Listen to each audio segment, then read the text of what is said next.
Title: Bus driver forces Chris Evans to sit at the back. 5 minutes later, karma strikes. In the heart of Compton, where the streets echo the sound of resistance, a regular bus ride turns into a battleground for justice when a racist bus driver demands that Chris Evans sit at the back.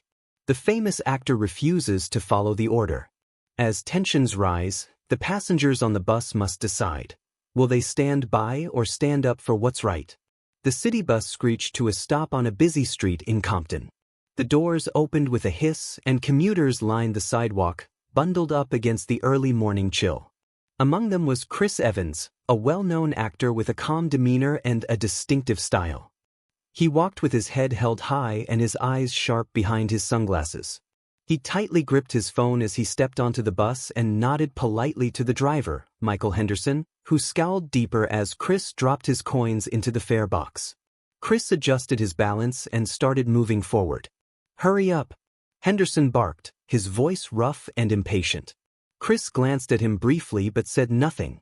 Instead, he moved toward an empty seat near the front of the bus, grabbing the pole to steady himself as the bus started to move. His eyes scanned the quiet faces around him. "Part 2, updated." "Not there," Henderson called out sharply, loud enough to cut through the silence. Chris stopped mid-step, turning slowly to face him. "Excuse me, you don't sit there. Seats up front aren't for you." "Back of the bus," Henderson insisted. A hush fell over the passengers. A young woman near the window lowered her gaze nervously, pulling her toddler closer. An older man shifted uncomfortably, his newspaper suddenly fascinating. Chris's calm expression didn't falter. "I've paid my fare," he said, his voice clear and steady. "I'll sit where I please." Henderson slammed the brakes, the bus lurching violently. Passengers grabbed at poles and seats to steady themselves. The driver stood abruptly, pointing a finger at Chris. "You don't make the rules here, man. Either you move to the back, or you're off this bus. Your choice." The murmur of the passengers grew louder, a mix of surprise and unease. A young man in the middle row pulled out his phone, the faint glow of its camera light visible as he began recording. Chris straightened his shoulders and met Henderson's glare, his face remaining impassive but his eyes burned with quiet defiance. "I'm not going anywhere," he said firmly. Henderson's face reddened with fury. "We'll see about that," he said, grabbing the radio from his console and calling for transit security. The tension on the bus thickened as all eyes turned to Chris, waiting to see what would happen next. Outside, the first signs of a crowd began to form, curious about the sudden stop. The bus remained idle on the crowded street, the low hum of its engine filling the tense silence. Chris stood firm, his fingers lightly gripping the cold silver rail near the front seats. The passengers around him exchanged uneasy glances, their whispers growing louder as the confrontation dragged on. "I'm not going to repeat myself," Henderson barked, stepping out from behind the driver's seat. His uniform stretched tightly over his broad shoulders, his face flushed with irritation. "Move to the back of the bus, or I'll have you removed." Chris looked up at him, his expression calm but unyielding. "I've done nothing wrong. I paid my fare. I'll sit where I please." Henderson's hands clenched into fists at his sides. "You think you're special? I make the rules on this bus. If I tell you to move, you move." A murmur rippled through the passengers. A young mother near the front shifted uncomfortably, pulling her squirming toddler onto her lap. An older man in a suit adjusted his tie, his gaze fixed firmly out the window. A teenage girl whispered loudly enough for everyone to hear, "This is ridiculous." Chris didn't raise his voice, but his words carried across the bus. "I'm not breaking any rules. What you're doing is wrong and you know it." Henderson's face twisted in fury. "You don't get to tell me what's right. You're disturbing everyone else here. People are trying to get to work." He gestured broadly at the passengers as if expecting their agreement. The majority remained silent, avoiding eye contact. From the middle of the bus, a young man with earbuds dangling from his ears raised his phone slightly, the faint red light of the recording visible. "You're the one holding us up, man," he said loudly. "He's just trying to sit." Henderson turned his glare on the young man. "Stay out of it. This isn't your concern." The young man leaned back, undeterred, and kept filming. The bus jerked slightly as Henderson stomped back to his seat and grabbed the radio. His voice crackled through the speaker as he called in his complaint. "Dispatch, this is Route 23. I have a passenger refusing to comply. Requesting transit security at my location." The murmur of the passengers grew louder. "He's not doing anything wrong," a woman near the back muttered, her voice barely audible. "Why is he making such a fuss?" Chris turned to face the other passengers, his gaze sweeping across their hesitant faces. "This isn't just about me, it's about what's right," he said, his voice steady. "Spare us the speech," Henderson snapped, cutting him off. "You're off this bus the second security gets here." A little boy sitting with his mother tugged on her sleeve. "Why is the driver yelling at him, Mommy?" he asked in a loud whisper. The mother hushed him quickly, glancing nervously at Henderson. Chris smiled gently at the child. "Sometimes people don't like being challenged when they know they're wrong," he said softly. "Don't talk to him," Henderson barked, his voice booming.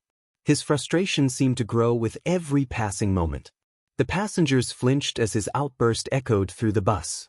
The young man with the phone spoke up again, his voice steady.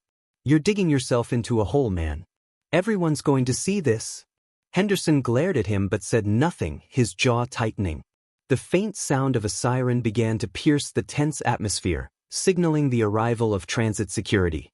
Chris didn't move, his calm, steady presence standing in stark contrast to the chaos Henderson seemed determined to create. The passengers fell silent, their eyes darting between Chris and the driver. The bus door hissed open as Henderson prepared for the arrival of the officers. Chris remained poised, his shoulders back and his chin held high. "We'll see what they have to say," he said quietly, his words filled with quiet defiance as the sound of the siren grew louder. The tension on the bus reached its breaking point. Everyone waited, the weight of the moment pressing down on them like a heavy, unrelenting tide. Part 5, updated. The siren's wail grew louder, cutting through the uneasy silence inside the bus. Chris stood firm, his hands still resting on the silver rail. Henderson returned to his seat but kept shooting glances at him, his expression a mix of frustration and defiance. The other passengers murmured quietly among themselves, the tension thick enough to weigh down the already stale air. A young mother with a toddler seated a few rows back finally broke the silence. "Why doesn't he just move?" she muttered under her breath, though her words carried enough weight to be heard. "This is holding everyone up." "I would have moved." The man next to her chimed in, his voice low but tinged with irritation. "Not worth the fight." Chris turned his head slightly in their direction. "Some fights are worth it," he said simply, his voice calm but unmistakably firm. He met the mother's gaze briefly before returning his focus to the front of the bus. The young man with the phone recording leaned forward. "He's got a point," he said. "Why is he even bothering him in the first place? There's nothing wrong with sitting up front." Henderson shot him a sharp glare, his voice cutting through the murmurs. "Stay in your lane, kid. This doesn't concern you." "Doesn't it?" the man shot back, his tone steady. "You're making it everyone's business by stopping the bus." Several passengers shifted uncomfortably. A teenage girl sitting a few rows ahead of Chris whispered to the woman beside her, "I can't believe this is happening. It's like something out of a history book." "Yeah," the woman replied, her voice low but firm, "but it's not history. It's now." The faint sound of footsteps approached as the siren's wail tapered off. Transit security was here. The bus door hissed open, and 2 officers stepped on board, their dark uniforms standing out against the bright morning sunlight streaming in through the windows. Henderson was on his feet instantly. "Finally." "He's been refusing to comply," he said, jabbing a finger in Chris's direction. "Holding up the bus and causing a scene." The officers turned their attention to Chris, their faces neutral. "Sir," one of them began, his tone measured, "we've been called because you're refusing to follow the driver's instructions. Can you tell us what's going on?" Chris held his ground, his voice calm but unwavering. "I paid my fare like everyone else here," he demanded. "I moved to the back of the bus for no reason other than his own prejudice." "That's not true," Henderson interjected, his voice rising. "I told him these seats are priority seats. He doesn't belong here." "Priority for who?" Chris countered, his gaze sharp. "The elderly?" I certainly qualify, or are there other criteria I'm unaware of? The officer hesitated, clearly uncomfortable. The other passengers watched intently, a few nodding at Chris's words. The young man with the phone tilted it slightly, making sure to catch the officers, Henderson, and Chris all in frame. Sir, the easiest thing would be to move to another seat, the second officer said, his tone placating. We're just trying to resolve this without further delay. I'm not the one delaying the bus, Chris replied. Yes. If I step off now, he'll think he can keep treating people this way, and he'll be right. The teenage girl who had whispered earlier suddenly stood up. He's right, she said loudly, her voice trembling slightly but resolute. Why should he have to move? He's the one being a jerk. Sit down. Henderson barked, his frustration boiling over.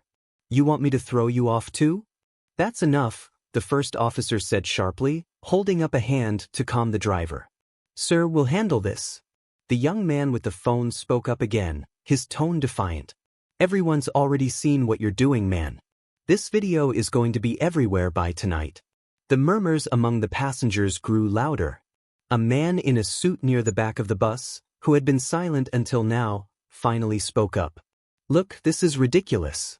He hasn't done anything wrong. Just let him stay where he is, and we can all get moving.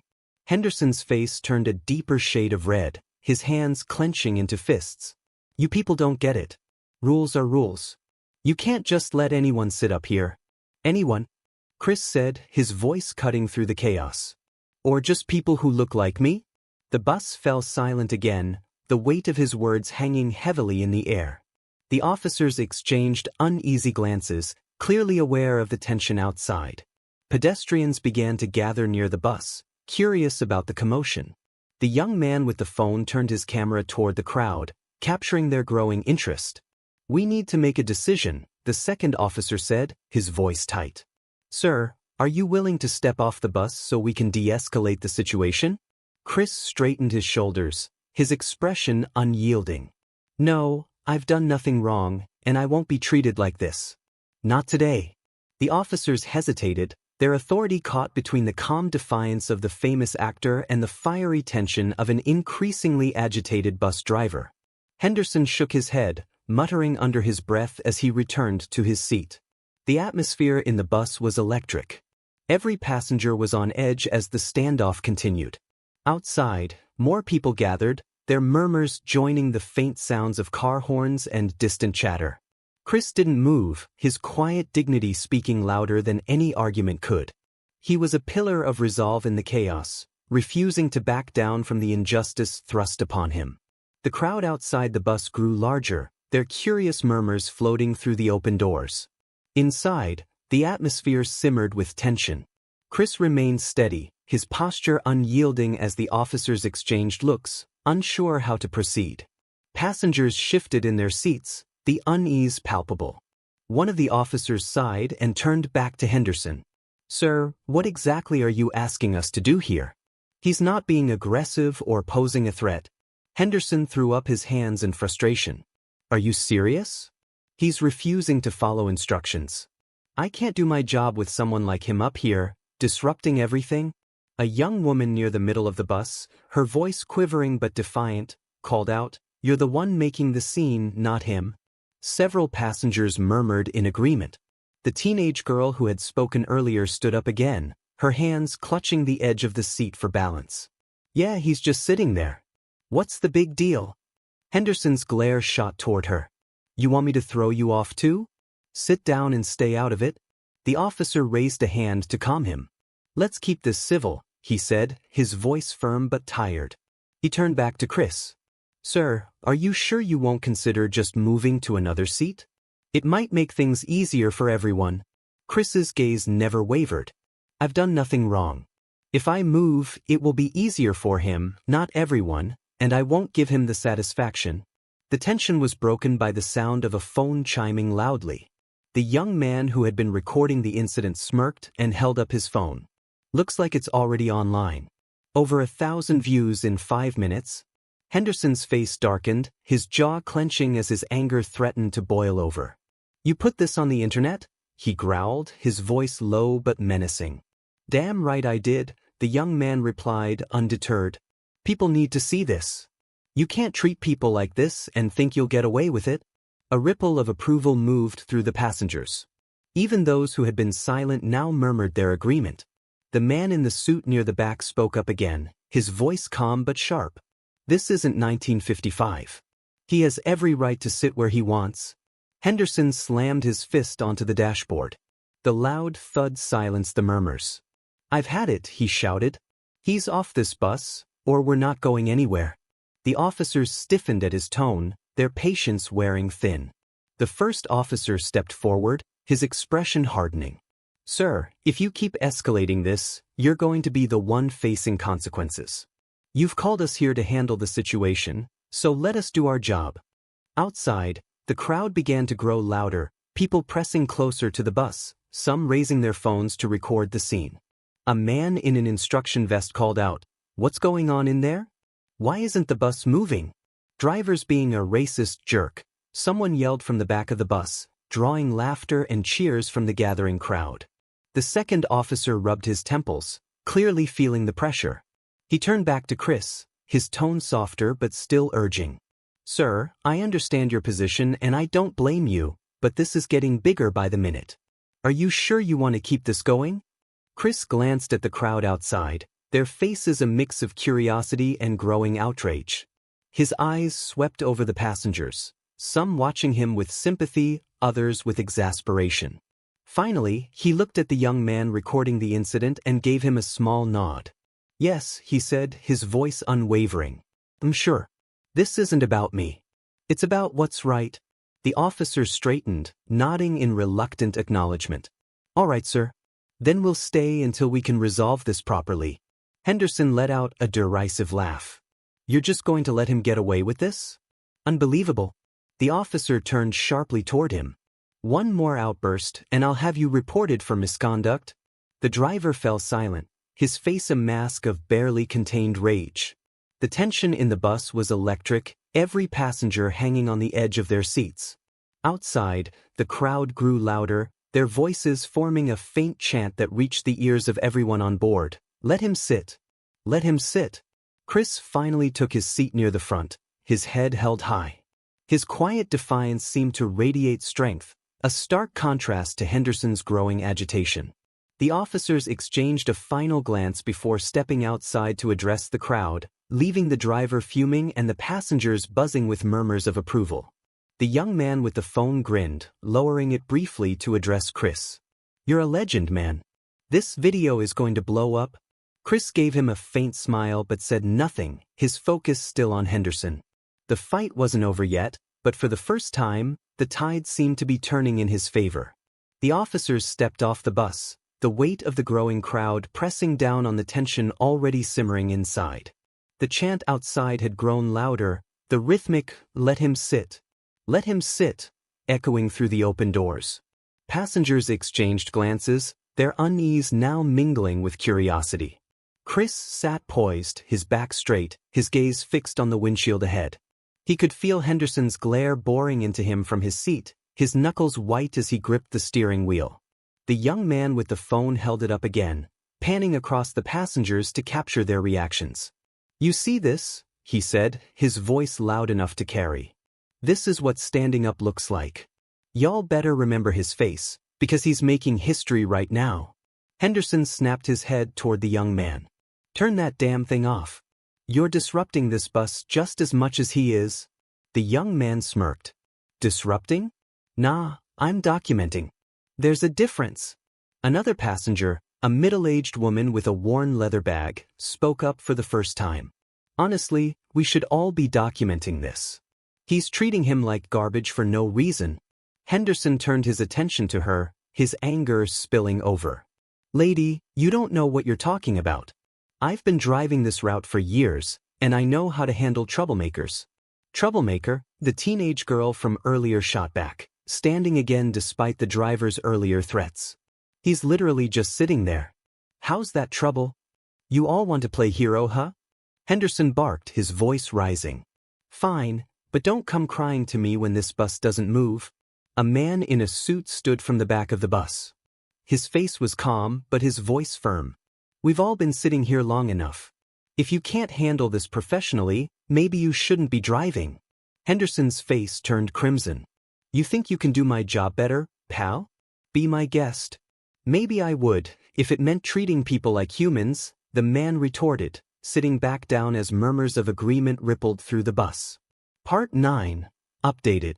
Outside, the chants grew louder, joined by the occasional car horn as drivers slowed to observe the commotion. The officer stood by the door, trying to manage the swelling crowd. A reporter with a camera pushed her way to the front, the red recording light visible through the bus's grimy window. Henderson, now visibly rattled, grabbed the radio again. "Dispatch, this is Route 23. Situation's getting worse. There's a crowd outside now, we need more officers." The radio crackled in response. "Additional units are en route. Hold tight." Chris let out a quiet breath, his composure never wavering. He glanced at the young man still filming. "You should focus on what's happening outside too," he said softly. "This is bigger than just this bus." The young man nodded, angling his phone toward the crowd, capturing the chant and the faces of those demanding justice. "You're right," he said. "But you're still the star here." Henderson slammed his hand onto the dashboard, the sound startling some of the passengers. "I'm sick of this circus. Everyone who has a problem with me, get off my bus right now." No one moved. The teenage girl crossed her arms defiantly. The man in the suit stared out the window, and the young mother clutched her child tighter but stayed silent. Even those who had been reluctant earlier now seemed rooted to their seats, their quiet solidarity a stark rebuke to the driver's outburst. Chris turned his head slowly to look at Henderson. His voice was low but carried through the bus. "You don't get to decide who belongs here. That's not your job." Henderson's mouth opened as if to retort, but he hesitated, his jaw tightening. His authority was slipping and he knew it. The chants outside were growing louder. The crowd was swelling into a small sea of people, their phones and cameras pointed toward the bus, capturing every moment. One of the officers re-entered the bus, his face tight with frustration. "Driver," he said firmly, "we need to de-escalate this now. The crowd's growing and the media's here. This situation is out of control." Henderson scoffed, throwing his hands up. "Oh, so now it's my fault? I told you how to handle this. Get him off the bus." The officer shook his head. No. If we try to force him off now, we're going to have a bigger problem on our hands. The crowd's not on your side." Chris's lips curved into the faintest hint of a smile. He turned his attention back to the window, where signs had begun to appear in the crowd. One read "Justice for Chris Evans," and another scrolled hastily on cardboard, simply saying "End the hate." Henderson sank into his seat, his face a mask of fury and helplessness. Chris remained calm, his presence unshaken. The energy in the bus shifted. The passengers no longer felt like mere observers. They were witnesses to something bigger than a morning commute. The officer turned to Chris, his voice softer. "Sir, we're working on resolving this. Just stay seated." Chris nodded, folding his hands in his lap. "I wasn't planning on moving." The officer exited the bus again, and Henderson sat in smoldering silence. The noise from the crowd outside was now deafening, a chorus of voices calling for justice. Inside the bus, the passengers seemed to sit a little straighter. Their nervous energy was replaced by quiet resolve. The world was watching, and Chris Evans was at the center of it all. The officer's voice crackled from his radio outside, trying to manage the growing crowd. Inside the bus, the tension had reached a breaking point. Henderson sat stiffly in his seat, glaring at Chris, his fingers tapping impatiently against the steering wheel. Each motion sharper than the last. Chris remained composed, his chin high as he stared out the window at the sea of faces demanding justice. The chants outside, "Let him sit! Let him sit!" echoed louder, reverberating through the walls of the bus. "You think you're some kind of hero?" Henderson growled, his voice barely contained. He stood abruptly, his chair creaking from the force. "You're not. You're just another troublemaker making my life harder." Chris didn't flinch. His calm demeanor amplified Henderson's anger. "What I am," Chris said, his voice steady, "is someone who's tired of being pushed around. If you can't handle that, maybe you're in the wrong job." Henderson's face flushed crimson. That's it. I'm done playing nice, he spat.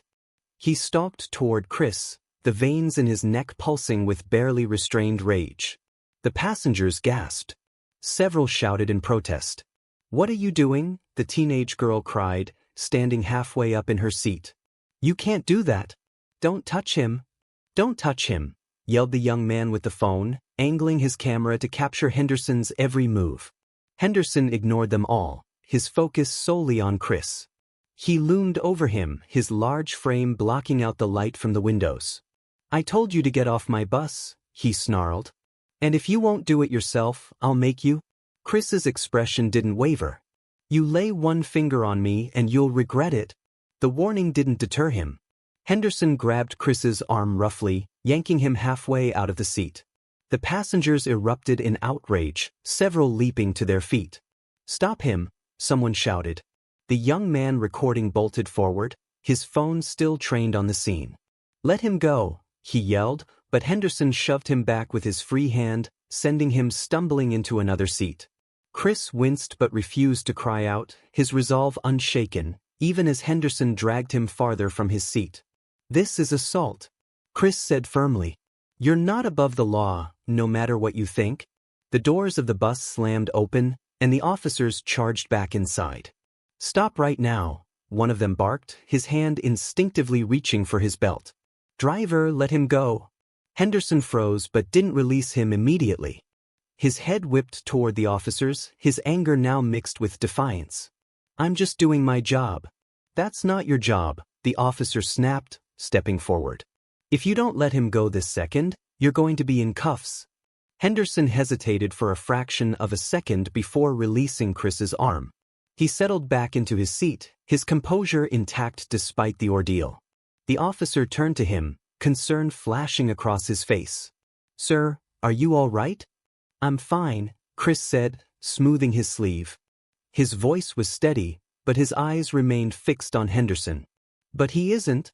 The second officer stepped forward, his handcuffs glinting in the light. Driver, you're under arrest for assault, he said firmly. Turn around and put your hands behind your back. Henderson roared, his voice echoing through the bus. You can't be serious. I'm the one in charge here. Not anymore, the officer replied coldly. He grabbed Henderson's arm and spun him around, locking the cuffs into place. Henderson struggled, but the officer's grip was firm. Anything you say can and will be used against you in a court of law. The passengers watched in stunned silence as Henderson was marched down the aisle. His protests were drowned out by the chants from outside. This is ridiculous, he yelled, craning his neck to glare at Chris. You'll regret this, man. Chris finally broke his silence. His voice was calm but cutting. I think the only one with regrets here will be you. The officer guided Henderson down the bus steps and into the arms of the growing crowd, where cameras and phones flashed in every direction. The reporter outside shouted questions as Henderson was loaded into a waiting police car. His face twisted in a mixture of rage and disbelief. Inside the bus, the passengers erupted into applause. The teenage girl clapped loudly, her grin wide. Finally! Some justice, she exclaimed.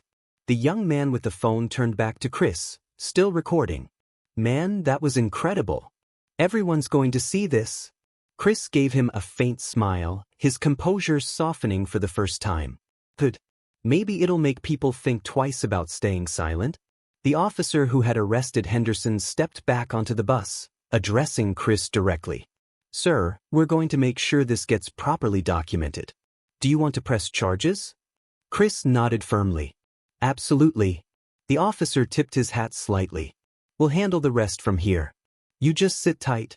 As the officer exited again, the crowd outside cheered, their chants shifting to Chris's name. Chris Evans had become the face of defiance, a quiet but powerful figure standing tall against injustice. The bus doors closed, and the replacement driver, a young woman with kind eyes, climbed aboard. She glanced at Chris and smiled. Where to next? She asked, her tone light but respectful. Chris relaxed into his seat, his shoulders finally easing. He said simply, next stop, Justice. The police cruiser carrying Michael Henderson sped away from the scene, its sirens wailing faintly as it disappeared down the street. The crowd outside the bus erupted into cheers and applause, their voices echoing in unison. Inside, the energy shifted. The passengers who had been wary and hesitant before now buzzed with a mix of relief and triumph. Chris remained seated at the front, his posture as poised as ever. He rubbed his arm where Henderson had grabbed him, his hand lingering briefly before returning to his lap. The young man with the phone moved closer, his recording still running. "Man, you okay?" he asked, his voice softer than before.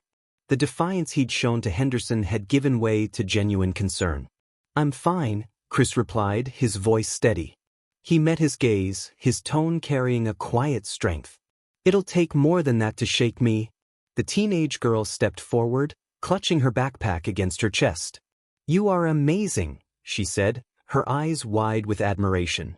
"I can't believe you stood up to him like that." "It wasn't just for me," Chris said, his gaze sweeping across the other passengers. "Sometimes you have to take a stand, even if it's uncomfortable." His words seemed to resonate. The man in the suit, who had remained quiet for much of the ordeal, finally spoke up. "You've got more courage than most people, Mr. Evans," he said with a small nod. "You've inspired all of us today." That man deserved everything he got. The young mother, still holding her child tightly, leaned forward from her seat. "I'm sorry I didn't speak up sooner," she admitted, her voice tinged with guilt. I didn't want to make things worse." Chris offered her a kind smile. "It's never easy, especially when fear takes over. But every voice matters. Remember that next time." The young man holding the phone interrupted, turning his screen toward Chris. "Your video is already blowing up. I just checked, tens of thousands of views. People are sharing it everywhere." Chris raised an eyebrow, the corner of his lips curling slightly. "Well," he said, "it seems the truth has its way of getting out." Before anyone could respond, the replacement driver, a petite woman with a calm, authoritative demeanor, stepped onto the bus. She adjusted her uniform cap and scanned the faces in the aisle. Her expression was professional yet kind. "Good morning," she said, her voice cutting through the chatter. "I'll be taking over for the rest of the route. Sorry for the delay, folks." She glanced at Chris, a flicker of recognition crossing her face. "Mr. Evans?" she asked, her tone respectful. Chris inclined his head. "Yes. I just want to say thank you," the driver said. "What you did today, it's not just for you. It's for all of us." The bus fell silent, the weight of her words settling over everyone. Chris nodded his gratitude, unspoken but evident in his expression. The driver returned to her seat, and the bus hummed to life again, finally moving forward. As they continued their route, the passengers began talking among themselves, sharing their perspectives on what had happened. Some debated how Henderson had kept his job for so long, while others expressed outrage at the system that had allowed his behavior to persist. Chris listened quietly, his presence a steady anchor amid the buzz of voices. The young man with the phone eventually sat beside him, lowering his camera for the first time. "What happens next?" he asked. Chris turned to him, his expression thoughtful. "I press charges," he said firmly. "And then we see where the fight takes us." The young man nodded slowly. "I think a lot of people are going to want to help. Your video, it's bigger than just this bus. It has to be." "Change doesn't come from silence," Chris replied. The teenage girl, now sitting across from them, leaned forward. "Do you think they'll fire him for good?" she asked. Chris's lips tightened briefly. "I don't know," he admitted. "But whatever happens to him, I'll make sure people see what he stood for. That's what matters." The bus pulled up to the next stop, and a handful of passengers disembarked. Outside, the crowd had thinned slightly, but a few people remained, waving their signs and cheering. As Chris glanced at them through the window, he raised his hand in acknowledgement, a subtle but powerful gesture that drew another wave of applause. As the bus moved on, Chris felt a sense of resolve settle over him. The road ahead would not be easy, he knew that much. But for the first time, he felt that the voices around him, once silent, had found strength. And that was a victory in itself. Part 3 updated. As the bus continued its route, the passengers began talking more openly about what had just happened. The tension that had been thick throughout the journey was now giving way to a mixture of relief and excitement. Chris's quiet act of defiance had sparked something in everyone aboard the bus, and the mood had shifted from uncertainty to solidarity. The young man with the phone, still recording, looked over at Chris. "You changed everything today," he said, his voice filled with awe. "You showed everyone what standing up looks like." Chris gave him a small smile. "I didn't do it for the recognition," he replied softly. "I did it because it's the right thing to do." The teenage girl, who had stood up for Chris earlier, looked over at him, her eyes wide with admiration. "You're a real hero," she said, her voice full of respect. "I never thought I'd see something like this happen." "It wasn't about being a hero," Chris replied, looking out the window, his expression thoughtful. "It's about making sure this doesn't happen again." The bus stopped at another corner, and a few more passengers disembarked, but the atmosphere had completely changed. People were no longer nervous or afraid. They were empowered. The tension had lifted, replaced by a sense of unity that spread through the passengers like wildfire. As Chris sat back in his seat, feeling the collective strength of the passengers around him, he realized that this moment had the potential to inspire more than just the people on the bus. It could ripple out to everyone who witnessed it, online and in real life. What started as a small act of resistance had turned into a wave of change. As the bus moved on, the cityscape outside seemed to change as well. The bright sunlight filtered through the windows, casting soft light on the passengers. A calm, almost serene atmosphere had taken over, but it wasn't just because the tension had dissipated. There was a sense of something more, something that felt bigger than the situation that had unfolded on the bus.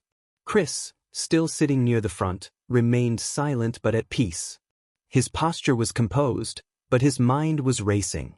He thought about the ripple effect his actions might have. He wasn't naive. He knew it wouldn't be easy, but the road ahead seemed less daunting now. The world had seen what had happened on that bus, and things were changing. Slowly but surely, change was happening. The young man with the phone, now sitting beside Chris, leaned over, his phone still in hand. "You ever think this moment would turn into something like this?" he asked. Chris smiled faintly. "Oh. But sometimes the right thing is the hardest thing to do, and it leads to the biggest change." The young man nodded, his eyes wide with understanding. "People are already talking about it. This is bigger than just a bus ride." Chris glanced out the window as the city passed by. "It's just the beginning. We all need to keep talking. Keep pushing." The bus finally reached the last stop, and the remaining passengers slowly made their way off the bus. As Chris stepped off, he gave a final nod to the driver, the young woman who had replaced Henderson. She smiled at him, a look of respect and understanding on her face. Outside, the crowd had finally begun to disperse, but the energy in the air was still electric. Chris felt it. He knew that this day, this moment, had marked a shift in something greater. He wasn't just a passenger on that bus anymore. He had taken a stand, and in doing so, had inspired others to do the same. As Chris stepped onto the sidewalk, the cheers from the crowd outside still echoed in his mind. He walked away from the bus with a quiet sense of accomplishment, but there was no celebration, no grand moment of victory. Instead, there was a calm understanding that he had done something important, something that would live on beyond that single moment. The city around him was bustling, but for Chris, it felt like time had slowed down. The young man with the phone had caught up to him, still filming. "You know, this is going to change the way people think," he said, his voice full of admiration. "People are going to look at this and think about what they can do in moments like this." Chris glanced over at him, his eyes calm. "It's not just about the moment. It's about what we do after. That's where the real change starts." As Chris made his way down the street, he was aware of the people around him, some of them looking at him with recognition, others still deep in their own world. But it didn't matter. What mattered was that the seeds had been planted, and the conversation had started. The world outside was changing.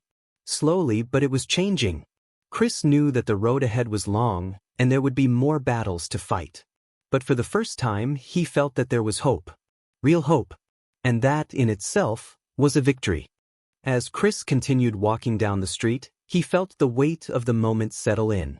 He knew that his actions on that bus had sparked something, but it was more than just standing up against injustice. It was about igniting a sense of courage in others, reminding them that standing up for what's right could change the world. The sun was high in the sky now, and the streets were alive with the usual hustle and bustle of the city. But to Chris, everything felt a little different. There was a new energy in the air, a quiet but powerful undercurrent that suggested that people were starting to realize their power, how their actions could shift the course of history. As he walked, he could hear snippets of conversations from people around him. They were talking about the incident, about how someone had stood up when it mattered. People were sharing opinions, debating, and discussing what had happened on the bus. And although Chris wasn't the center of every conversation, he could sense that the collective awareness was growing. He passed by a newsstand and caught a glimpse of a headline on the front page of a local newspaper: "Public stands with Chris Evans after bus incident." His heart swelled, but he knew this wasn't about the attention, it was about the bigger message. The people had spoken, and the message was clear: injustice would no longer go unnoticed. Chris paused for a moment at the corner of the street, his gaze falling on the horizon. The weight of the world hadn't been lifted, but for the first time in a long time, he felt a spark of hope. This wasn't just his fight, it was everyone's. And that was the difference. The power to change the world lay in the hands of those who dared to speak up and demand justice, no matter the cost. Chris took a deep breath, feeling the weight of the day's events sink in. He knew the road ahead would be long and full of challenges, but he was ready. Ready to keep fighting for what was right, knowing that with every stand, no matter how small, the world was moving in the right direction. As the sun began to set, Chris found himself walking down a quieter street, away from the noise and chaos of the crowds. The city seemed to slow down, but his mind was still racing with thoughts of what had just happened. The events on the bus had already become a symbol, a statement. Chris knew that this day would be remembered, not just for the confrontation, but for the way people had come together to support what was right. He thought about the passengers on that bus, their hesitant glances, the way the young man had recorded the incident, the teenage girl who had spoken up. Chris had seen the fear in their eyes, but also a flicker of something else. Maybe it was courage. Maybe it was the realization that standing up to injustice didn't have to be a solo act. It could be something that brought people together, even in the smallest way. Chris's phone buzzed in his pocket, pulling him out of his thoughts. He pulled it out and saw a notification for a viral video, his. The footage from the bus incident had already spread like wildfire. Thousands of views, countless shares, and the conversations were growing louder. As he opened the video, he watched the scene unfold once more, the driver's rage, his defiance, and then the turning point when security arrived. The moment the crowd outside had chanted. He was part of something bigger now, something that couldn't be undone. A message popped up from one of his friends: "You did something incredible today. Proud of you, man." Chris smiled faintly. He wasn't doing this for recognition or praise, but knowing that people were starting to see the importance of standing up for what's right, it was validating. It reminded him that the fight was worth it. He looked around at the city once more. Things weren't perfect, and one incident wasn't going to change everything. But it was a start, and he felt more certain than ever that the world was waking up. The tide was turning. As Chris continued walking, he couldn't shake the feeling that he was at a crossroads. The events of the day had changed something inside him. He had stood up when it mattered, and now the question was, what next? What would he do with the momentum he had sparked? He knew that one moment of defiance wasn't enough. The fight for justice, for equality, was ongoing. But he felt more prepared than ever to take on whatever came next. He couldn't turn back now, not after everything that had unfolded. The world outside was changing little by little. People were waking up to the idea that silence in the face of injustice was no longer an option. They were speaking out, demanding better, and Chris knew that this moment would be one of many in a long journey of change. As Chris walked further, he noticed a group of young people gathered on the corner, holding up signs. The words on the signs were simple but powerful: "End injustice, stand for equality, our voices matter." Chris smiled softly. These were the voices of a new generation, and they were calling for change. One of the young people noticed him and recognized him instantly. "Hey, you're Chris Evans, right?" she asked with excitement in her voice. Chris nodded and smiled warmly. "Yeah, that's me." The young woman stepped forward, her voice full of respect. "You inspired us today. We've been watching your video. It's amazing to see someone stand up for what's right." Chris felt a swell of gratitude. "Thank you," he said. "It's not just about me, though. It's about all of us. We all have a part to play." As Chris walked away from the group, he felt a renewed sense of purpose. The world was watching, and people were ready to take action. The momentum was building, and he was right in the middle of it. He didn't know exactly what the future held, but he was ready for whatever came next. For the first time in a long while, he felt like he was exactly where he needed to be. As the evening began to settle in, the city started to take on a new light. Chris walked through the familiar streets, feeling more at peace with himself than he had in a long time. The events of the day had given him a sense of clarity. Something had shifted within him. He had always known what was right, but today he had acted on it. And that made all the difference. He could still hear the voices from earlier, the chants of "let him sit" ringing in his ears. The energy from the crowd, the collective roar of resistance. It was a reminder that the fight for justice wasn't just one person's battle. It was everyone's. As Chris passed through the neighborhood, he saw more signs of solidarity, posters in windows, messages of hope, people talking in groups. The world was shifting, and it felt like the momentum was on his side. It wasn't just about the viral video, it was about the collective consciousness that had been awakened. People were starting to demand justice, and they weren't going to stop until they got it. Chris paused at a park bench, taking a moment to reflect. His phone buzzed again, this time with a message from a colleague in the industry. "The video's all over the news. People are talking. I'm proud of you for standing up." Chris smiled softly. He wasn't looking for recognition, but it was nice to know that others saw the importance of the moment. The power of standing up for what's right could not be overstated. It was about creating a ripple that spread far and wide. As he sat there, watching the sunset over the city, Chris thought about how far this message could reach. His act of defiance had planted a seed, and now it was growing. He wasn't sure what his next step would be, but he knew that his fight was far from over. In the distance, he could hear a group of people laughing, talking, and coming together. They didn't know it yet, but they were part of something bigger. They, too, were a part of the movement, one that was larger than any single individual. For Chris, that was enough. Knowing that others were ready to stand up, to speak out, and to demand what was right gave him the strength to keep pushing forward. The battle was ongoing, but the tide was turning. As the night crept in, the city lights flickered to life, casting long shadows across the sidewalks. Chris made his way back toward his apartment, his steps slow but steady. The weight of the day was still with him, but it wasn't a burden. It was a reminder of the change he had sparked. He reached his building and paused at the door, looking out over the city below. For the first time in a long while, he felt a deep sense of peace. The world might not be perfect, and there were still battles to fight, but today he had made a difference. His act of standing up, of not backing down, had ignited something in others. It had made them think. It had made them act. Inside, his apartment was quiet. The usual calm of his home felt comforting after the chaos of the day. He sat down at his desk, pulled out his phone, and opened up the video one more time. The scene of him standing firm, refusing to move, and the crowd outside chanting, he could feel the power in that moment. He wasn't just a bystander. He had taken control of his own fate, and in doing so, had shown others that they could do the same. The video was still spreading. More shares, more comments, more conversations. It wasn't just about him anymore. It was about everyone who had ever been made to feel small, excluded, or silenced.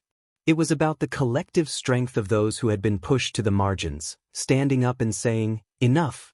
Chris watched the reactions pouring in, and for a moment he let himself feel proud. This was the kind of change he had always dreamed of being part of. A change that started from the ground up, from ordinary people who simply chose to stand up for what was right. He smiled to himself, feeling the fire in his chest burn a little brighter. There was more to do, more to say, but he was ready. For the first time in a long time, Chris Evans was ready to take on whatever came next. The days following the incident on the bus were a whirlwind. The video continued to go viral, spreading across social media, news outlets, and even TV segments. People from all walks of life were watching, listening, and joining in the conversation. The message was clear: standing up for what's right wasn't just a choice, it was a responsibility. Chris continued to receive messages of support from across the globe. Celebrities, activists, and everyday people all reached out, sharing their admiration for his courage. But Chris knew this wasn't about him. It was about the countless others who had felt powerless and unheard. It was about amplifying the voices of those who had been silenced for too long. The issue that had sparked the confrontation on the bus, racism, injustice, inequality, was far from over. But Chris felt a renewed sense of purpose. He knew that this was just one battle in a much larger war, but the victories were happening one by one, with each act of resistance, each conversation, and each voice raised in defiance. As Chris sat in his apartment one quiet evening, reflecting on everything that had transpired, he received a call from the same young man who had recorded the incident. "Chris, I just wanted to say thank you. You didn't just stand up for yourself, you stood up for all of us. You've given us the courage to keep fighting." Chris smiled, his voice steady and filled with conviction. "We're all in this together. This is just the beginning." The fight wasn't over. But Chris knew that the world was changing. And he, along with countless others, would be there, standing tall, until justice was served.